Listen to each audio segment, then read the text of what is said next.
Earlier today, I experienced an interesting phenomena relating to how temperature affects the density of systems. To recap my experience, let's go make some coffee.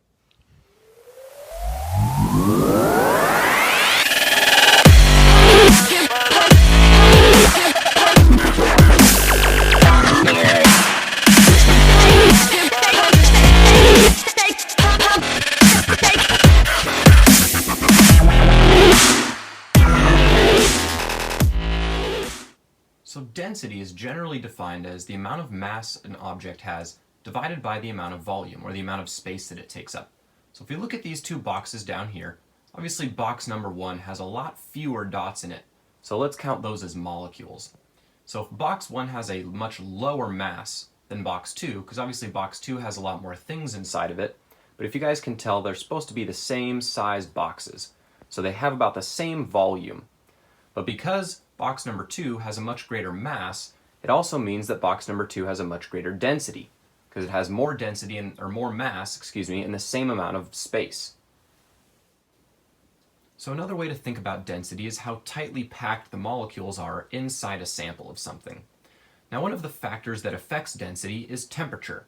Most of the time we think about this in terms of liquids, where a liquid at a higher temperature has a lower or a smaller density because the molecules are moving further apart from each other, and something with a lower temperature has a higher density because the molecules are much closer together in that sample. But when we're thinking about temperature, what we should really be thinking is the average kinetic energy of a system, because that's what temperature is really defined as. And by kinetic energy, we can define that in an equation where kinetic energy is equal to 1/2 mv squared. Here m is mass and v is velocity.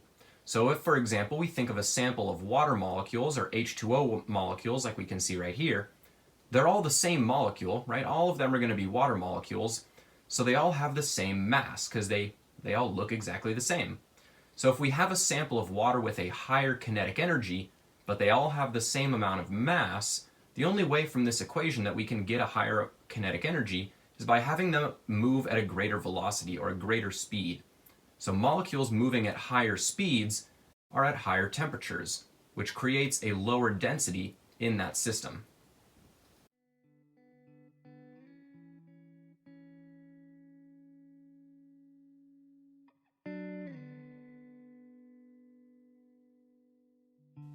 So as you can see, when I add the cold creamer from the fridge to the steaming hot coffee, the creamer sits at the bottom until it's mixed around.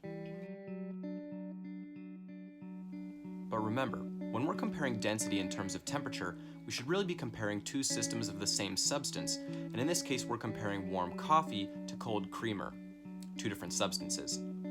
Initially, I thought there may be some influence in terms of the dissolved sugars and fats that there are in the creamer, and that might be influencing its comparison to the coffee, which basically has the same density as water. Turns out creamer is only about 1% denser than coffee at room temperature, so not that big of a difference. But regardless of the slight difference between the two liquids, I think this is still a good example of how colder liquids have a greater density and thus like to sink to the bottom of mixtures. Now we could also talk about what's happening when we stir the two liquids together and how that's different than stirring things like oil and water together, but that's a topic for another video. Hopefully this video has been helpful and or interesting to you. Thank you all so much for watching. Don't forget to hit that like and subscribe button. I'll see you guys next time.